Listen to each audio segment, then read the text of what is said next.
అండి బట్టలైతే ఉతుకుతా గానీ మడత పెట్టాలంటే ఎక్కడ లేని బద్ధకం వస్తుందనమాట. ఇలా బట్టలన్నీ తీసేసి కుర్చీల్లో అక్కడ ఇక్కడ వేస్తూ ఉంటాను. మోస్ట్లీ ఎక్కువ కుర్చీలోనే వేస్తూ ఉంటాను.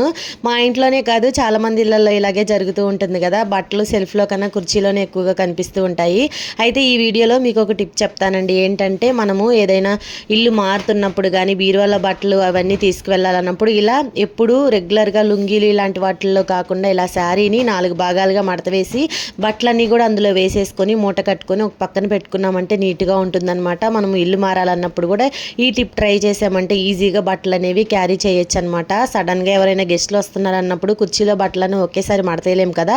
అలాంటప్పుడు ఇలా శారీ తోటి మూట కట్టి ఒక పక్కన పెట్టుకున్నామంటే బట్టలన్నీ బయట చిందరవందరగా ఉన్నాయని అసలు ఎవరికీ తెలియదు అనమాట. నీట్గా ఉంటుంది. నేనైతే ఇక్కడ మూట కట్టుకొని ఒక సైడ్కి అయితే పెట్టేసుకున్నాను అనమాట. ఇప్పుడు కుర్చీలన్నీ ఖాళీగా నీట్గా ఉన్నాయి, ఎవరికీ తెలియదు అనమాట. ఈ టిప్ నచ్చితే లైక్ చేయండి, ఛానల్ని సబ్స్క్రైబ్ చేయండి. బాయ్.